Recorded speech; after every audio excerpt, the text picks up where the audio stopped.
हरियाणा की एक विधानसभा सीट पर देवीलाल खानदान के 3 लोग आमने सामने हो गए हैं। उनमें खींचातानी शुरू हो गई है। हम बात कर रहे हैं डब वाली सीट की।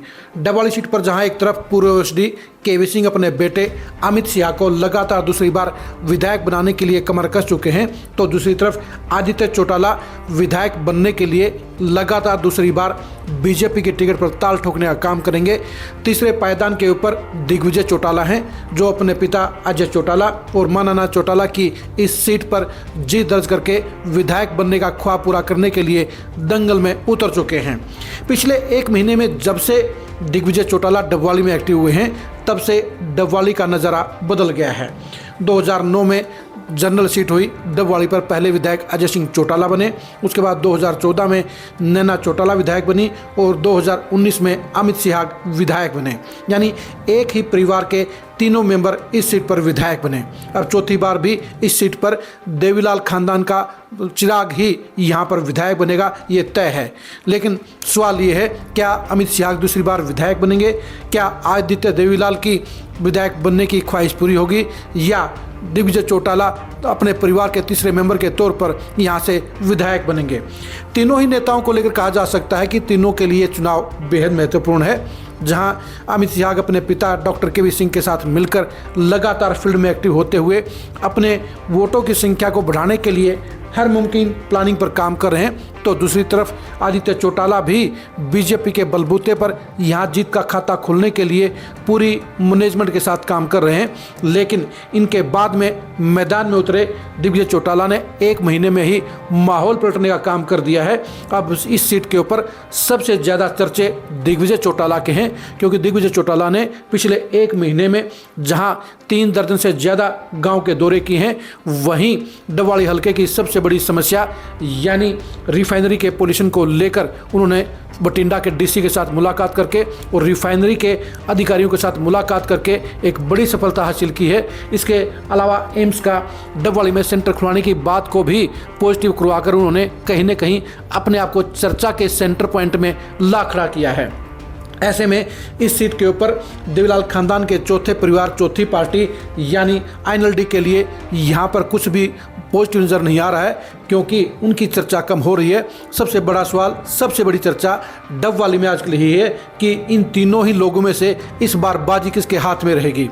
जब तक इनेलो एक थी, जब तक चौटाला एक परिवार एक था, तब तक डबवाली पर उनका दबदबा था और इसलिए 2009 में अजय चौटाला और 2014 में नैना चौटाला यहाँ से विधायक बनी। लेकिन जब 2018 में चौटाला परिवार का सियासी विभाजन हो गया, तो उसके बाद दोनों ही परिवारों की दोनों ही पार्टी यानी आईएनएलडी और जेजेपी दोनों ही पीछे रह गई। जेजेपी के प्रत्याशी मसीता को 28,000 वोट मिले और आईएनएलडी के प्रत्याशी को महज 8,000 वोट मिले। यह भी कहा गया कि आईएनएलडी के वोट काफ़ी संख्या में अमित सिंह की तरफ शिफ्ट कर गए और इसलिए अमित सिंह ने बड़ी जीत दर्ज की। लेकिन इस बार के हालात यहाँ पर कुछ अलग हैं, क्योंकि एक तरफ जहां आम आदमी पार्टी भी यहाँ से चुनाव लड़ने वाली है, तो वहीं पर 18,000 वोट लेकर आईएनएलडी ने भी लोकसभा चुनाव में दिखाया है कि वो भी कमज़ोर नहीं है।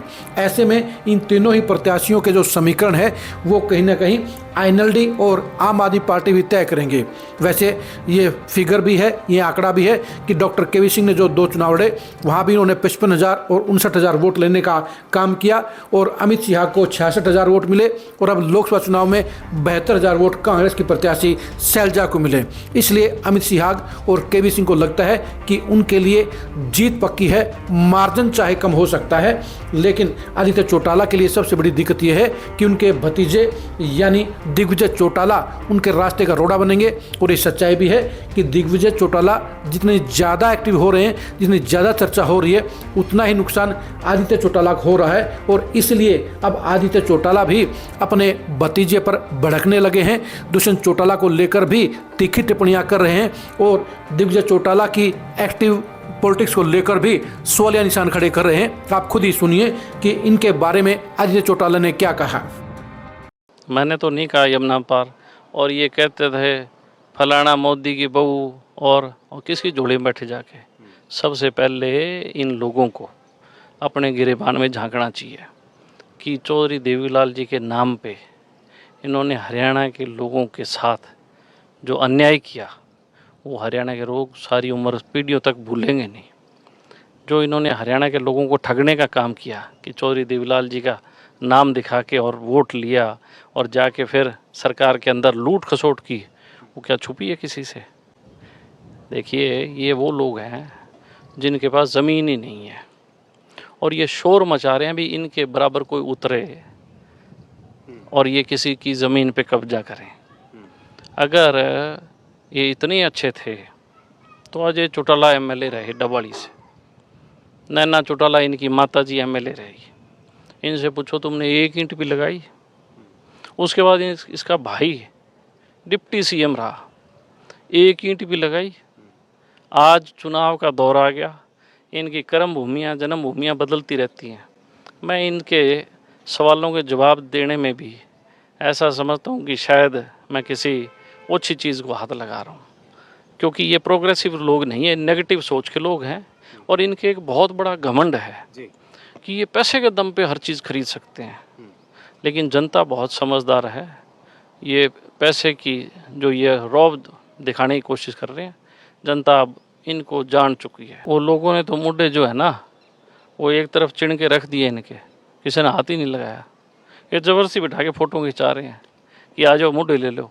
7 मुड्डे 11 मुड्डे में गांव खरीद लेंगे।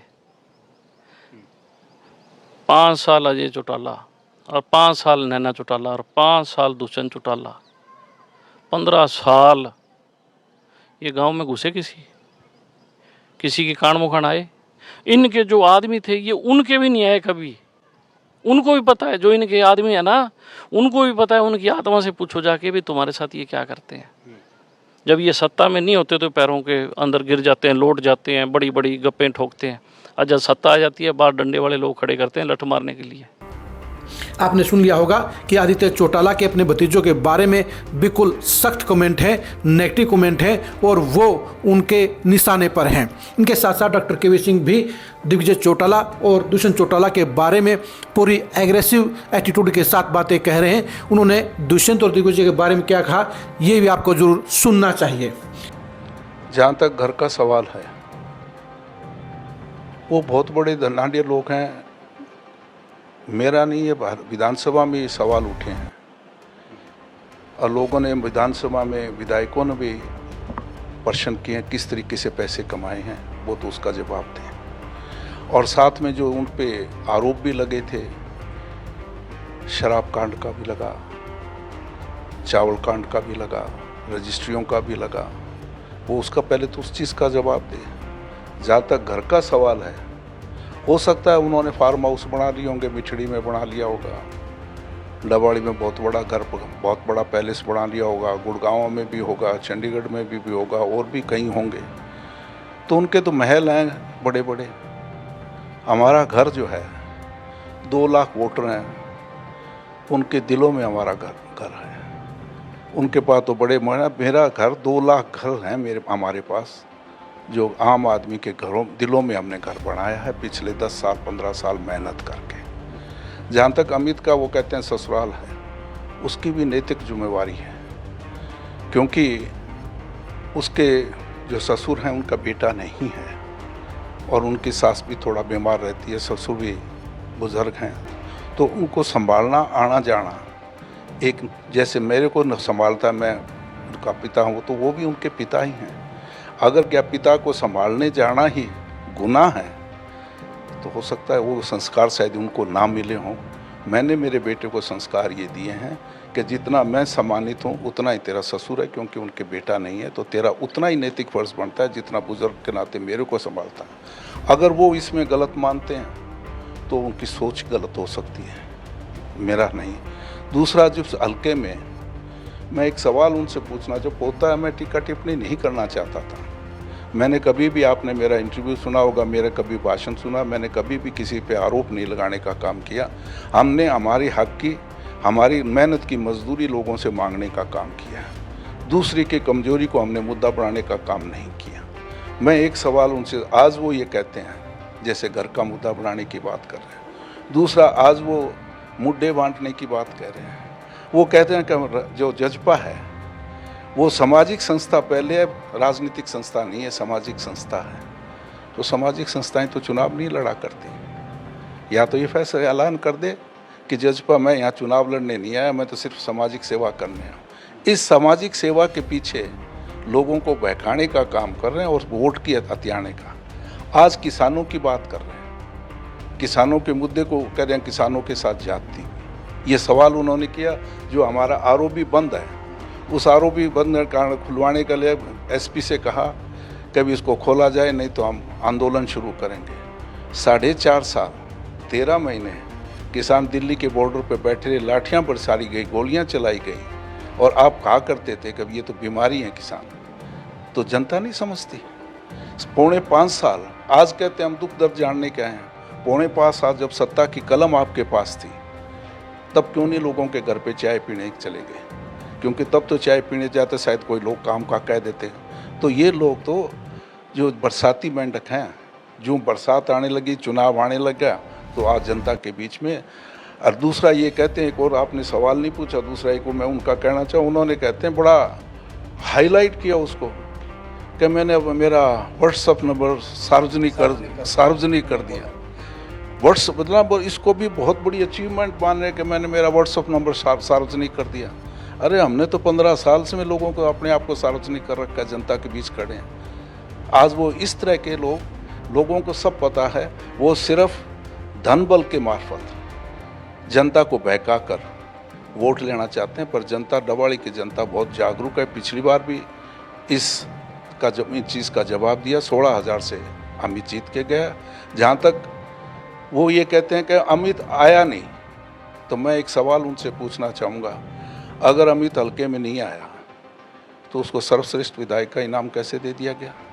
जाहिर सी बात है कि अमित सिहाग, डॉक्टर केवी सिंह और आदित्य चौटाला तीनों को इस बात का बखूबी पता है कि दिग्विजय चौटाला के यहाँ चुनावी दंगल में उतरने के बाद मुकाबला कड़ा होगा, क्योंकि दिग्विजय चौटाला पूरी ताकत के साथ चुनाव लड़ेंगे।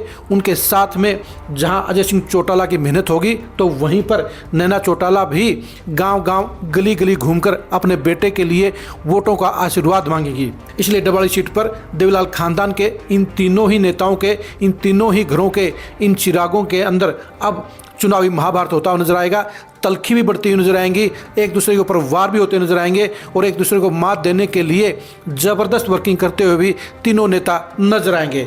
जहां एक तरफ अमित सिहाग और डॉक्टर केवी सिंह की बाप बेटे की जुगलबंदी है, तो वहीं पर दिग्विजय चौटाला के लिए अजय सिंह चौटाला और मां नैना चौटाला की जोड़ी भी लगातार उनके लिए रास्ता आसान करने का काम करेगी। सबसे बड़ी चुनौती आदित्य चौटाला की रहेगी, क्योंकि बीजेपी के बूम से नीचे उतरने के बाद सबसे पहला नुकसान उन्हीं का होगा, और जितनी कमज़ोर उनकी पोजीशन होगी, जितनी कमज़ोर एनएलडी होगी, उतना ही फायदा दिग्विजय चौटाला को होगा। अब देखने की बात यही है कि अमित सिहाग के साथ टक्कर लेने का काम आदित्य चौटाला करेंगे या दिग्विजय चौटाला करेंगे।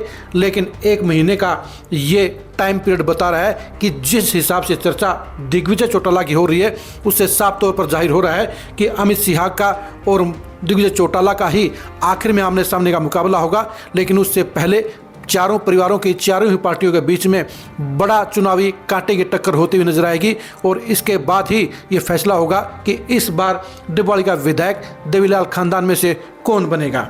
डबवाली सीट के ऊपर देवीलाल खानदान के बीच में होने वाली कांटे की टक्कर के अंजाम को जानने के लिए आप खरी न्यूज़ के साथ बने रहिए। डबवाली सीट पर दिग्विजय चौटाला की मेहनत के रिजल्ट को जानने के लिए भी आप खरी न्यूज़ के साथ बने रहिए। अमित शाह की लगातार दूसरी बार चुनावी जंग की हकीकत को जानने के लिए भी आप खरी न्यूज़ के साथ बने रहिए। आदित्य चौटाला के अरमानों के पड़ताल को जानने के लिए भी आप खरी न्यूज़ के साथ बने रहिए। डबवाली सीट के ऊपर एनएलडी और आम आदमी पार्टी की परफॉर्मेंस को जानने के लिए भी आप खरी न्यूज़ के साथ बने रहिए। आप हमारे फेसबुक पेज को फॉलो कीजिए, आप हमारे यूट्यूब चैनल को सब्सक्राइब कीजिए। नमस्कार।